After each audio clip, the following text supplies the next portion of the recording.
The Communist Manifesto tells the story of the rise of capitalism, only to reveal how it contains its own internal contradictions that will inevitably lead to its destruction. The text envisions a complete overhaul of existing social and economic relationships and the creation of a new classless society of democratic ownership and control. Although little read at the time, Marx and Engels' pamphlet became one of the most read and influential political documents ever written. It was first intended to express the founding principles of the Communist League, a small network of German workers and intellectuals living abroad. But the document is less a statement of principles and more a dramatic call to action, with a rhetorical force that still speaks to the profound injustices of the capitalist system. I'm James Muldoon. I'm a lecturer in political science at the University of Exeter, and this is an introduction to the Communist Manifesto.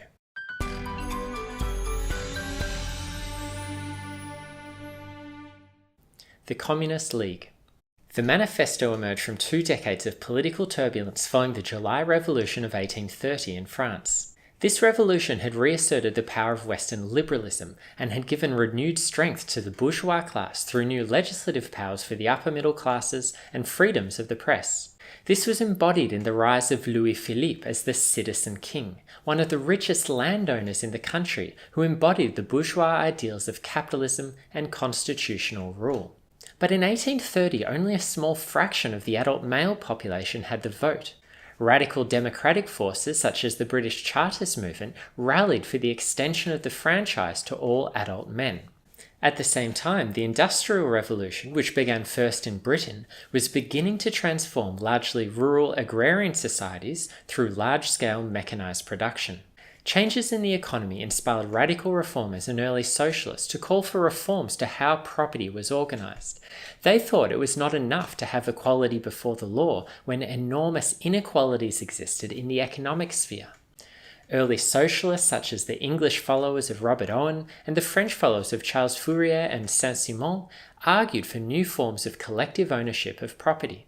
Neither the term socialism nor communism was well known in Germany in the 1840s. They were associated with newfangled ideas from France and were first popularized by German workers and refugees living abroad.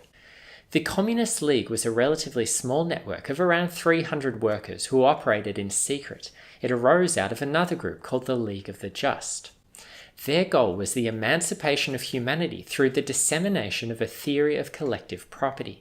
It proclaimed the inevitable dissolution of the modern bourgeois property system and the beginning of a classless society. The Communist League held their founding congress in London in June of 1847. Engels convinced the group to entrust the writing of their manifesto to Marx and to himself. It's important to see the manifesto as a historical document that was never intended by Marx and Engels to stand as a complete summary of their ideas. After the two discussed the idea several times, Marx probably wrote the manifesto in a single sitting in Brussels in January of 1848. His version was based on an earlier draft of principles composed by Engels. Marx and Engels' methodology. The manifesto tells a story of the development of modern industrial production and the growing tensions between the two great social classes of the bourgeoisie and the proletariat. It provides a snapshot of Marx and Engels' general method, which is spelled out in much greater detail in their jointly authored The German Ideology. In the preface to the 1883 edition of the Manifesto, Engels affirmed that the basic thought running through it was the idea that economic production constitutes the foundation for the political and intellectual aspects of society, and that the tensions and contradictions in this economic mode of production gave rise to class struggle. The primacy of economics and of class struggle as the driving forces of human history make up the cornerstone of Marx and Engels' methodology, which is called historical materialism. What they sought to uncover was the basic role that economic production played in structuring how other aspects of our lives were organized. Humans have always found ways to satisfy their basic needs through the production of goods and services. This has led to a division of labor and particular relationships between people and how these needs get satisfied. In earlier times, this might have involved some people going out and hunting while others gathered resources for shelter. In the feudal era, it involved peasants being tied to their land and owing personal duties to their feudal lords. In each era, Marx and Engels thought there was a particular mode of production. Their insight was that this way of satisfying our basic needs transformed how we saw ourselves as people and exercised a profound influence over how society was organized.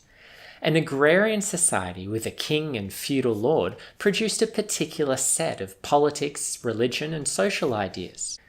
These ideas tended to justify the status quo and ensure that everyone knew their place in society. We can emphasize two main points here. First is the driving role that economics played in the development of society. Marxists have always emphasized the determining influence of the economic mode of production, which is to say how labor is organized into different social roles, which in turn require political, legal, and social systems.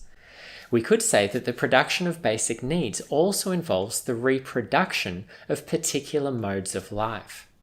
Second, the progress of human history was based on conflict between social classes. With the growing wealth and power of the bourgeoisie due to the rise of commercial societies and industrialization, aristocratic forms of organizing society went into a sharp decline.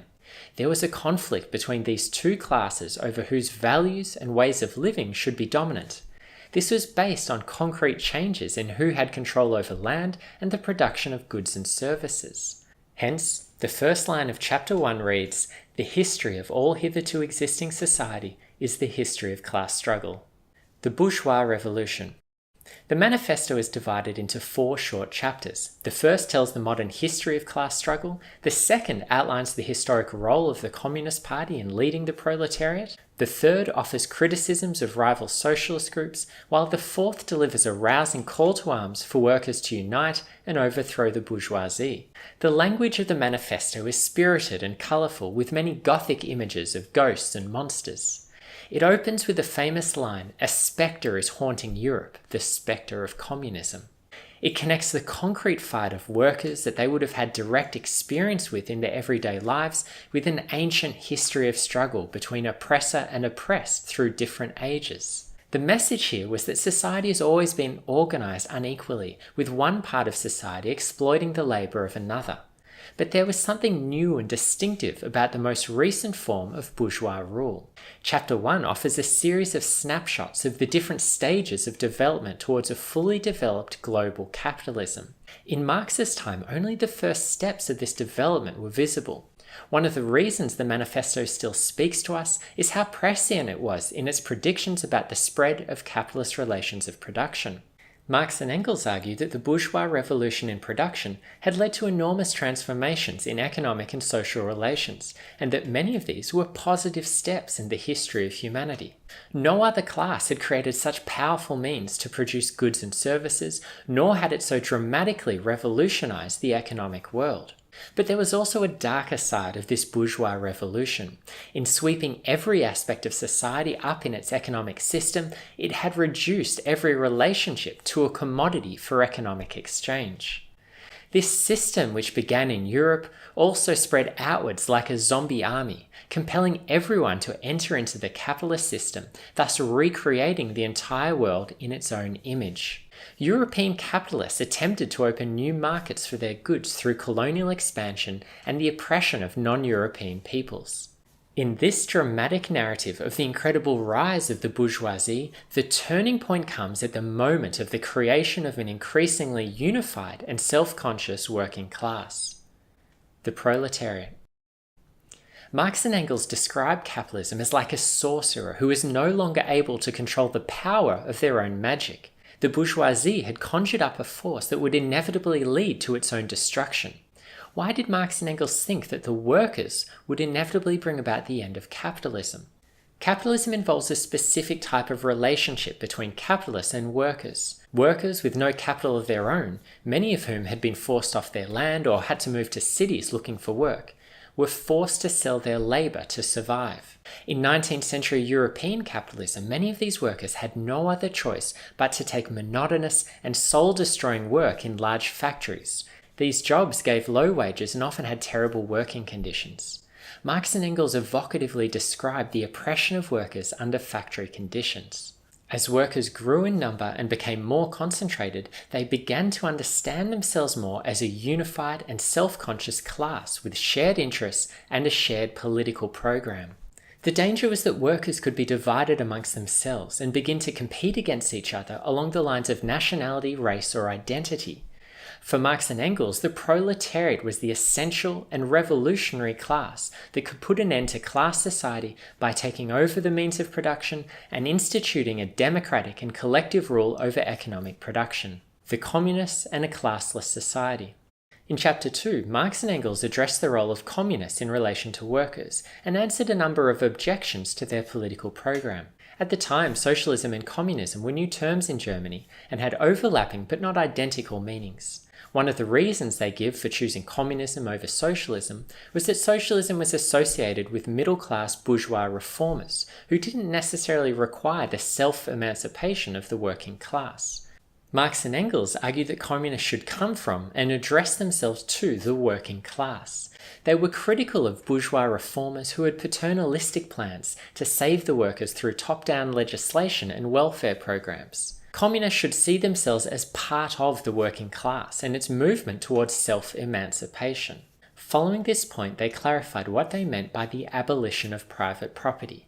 They emphasized that it wasn't everybody's personal belongings that were the problem. The issue was the private ownership that people exercised over large economic assets. It was this that gave capitalists the social and political power that came from enormous amounts of wealth. What the ownership of a factory actually gives a capitalist is the ability to command workers who have no other option but to work for this or that enterprise.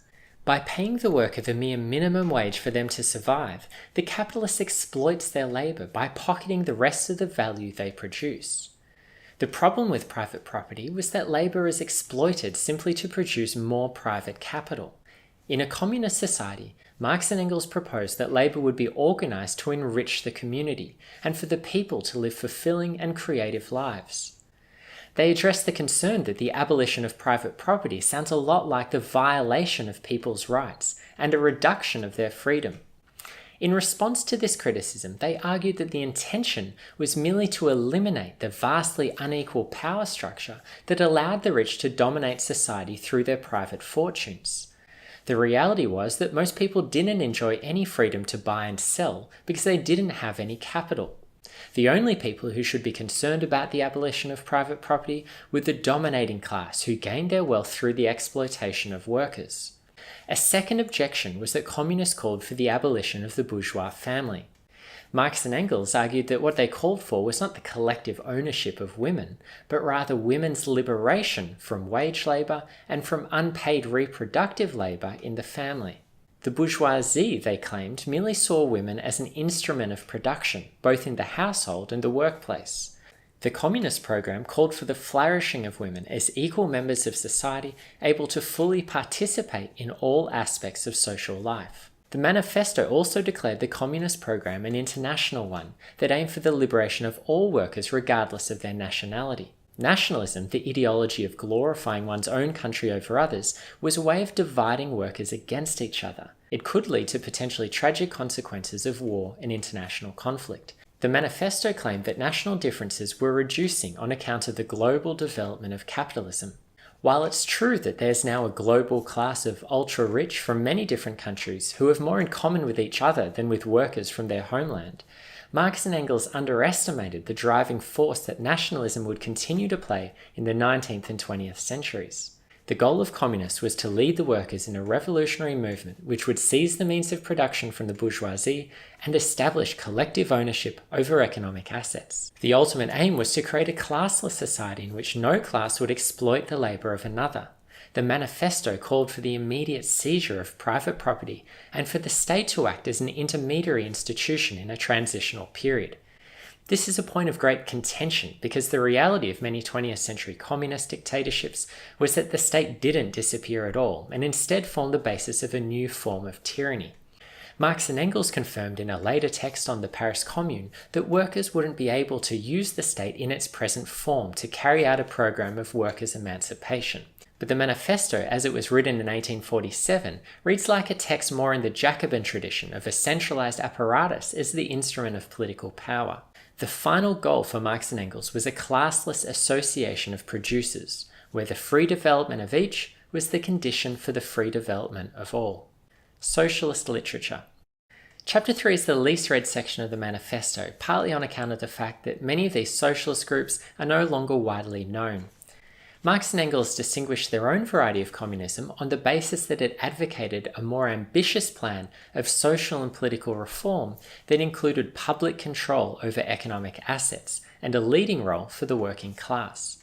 They divided other forms of socialism and communism into three main types. These were based on their identification with the past, present, or future.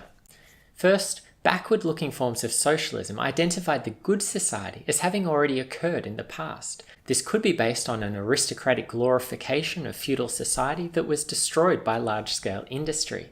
Marx and Engels thought that this nostalgia was wrong because it was based on an even more oppressive social system and because it would be impossible to restore this pre-modern world. It could also be based on a reactionary politics from sections of the petty bourgeoisie, who were threatened by the growth that modern industry posed to their way of living. The second main form of socialism criticized by Marx and Engels was the present-focused reformism that identified the good society with some aspect of the present. Here they had in mind a wide range of bourgeois reformers that worked in charities and philanthropic and humanitarian organizations. They thought that a more just world could be reached through piecemeal reforms and through the gradual improvement of current conditions. These reformers disliked the idea of conflict between classes or the idea that change required revolutionary transformation. Proudhon is also mentioned in this section, and he's usually considered an anarchist, but at this point the idea of anarchism as a competitor to Marxism hadn't yet emerged. Marx and Engels were critical of Proudhon's rejection of trade union activity and revolutionary class struggle. They saw him as a conservative socialist who was more of a reformer rather than a revolutionary. The third form of socialism came closest to Marx and Engels' own conception. This was based on a forward-looking version of socialism which associated the good society with a future transformed world. In this group of socialists, Marx and Engels placed followers of various French and English radical movements, figures such as Saint-Simon, Charles Fourier, and Robert Owen. They claimed that due to the undeveloped nature of the class struggle in the 1830s, these groups tended not to base their theories on class divisions and address their theories to the ruling classes to enact their ideas. They held out utopian blueprints for what this future society could look like, but they didn't see the working class as a possible agent of this revolutionary transformation. While Marx and Engels shared many of the objectives of these socialists, they saw their own theory as based on the actual development of economic relations, and that this would lead inevitably towards a system of cooperative production. The goal of communism. The final chapter finishes with a call to arms of all workers to unite in a struggle against the existing social and economic order. Marx and Engels emphasized that communists should fight alongside other progressive parties when their aim is the improvement of the condition of the working class, but they should never forget the hostile antagonism between the bourgeoisie and the proletariat. The fundamental problem of capitalism is the unequal social power which results from the private ownership of vast sums of wealth. As a result, the goal of communism is the abolition of private property and the democratic ownership and management of productive assets. Given its current success, it's ironic that the Manifesto had little impact on the revolutionary events of 1848. It only gained in popularity through a republication and circulation in 1872. The Manifesto asks us to consider our position in an oppressive system and to take a side in the ongoing class struggle between capitalists and workers. The central thesis of the Manifesto is that of class struggle, and its message has continued to find a receptive audience amongst workers. It finishes with the following evocative phrase: "Let the ruling classes tremble at a communist revolution. Workers have nothing to lose but their chains. They have a world to win. Workers of all countries unite."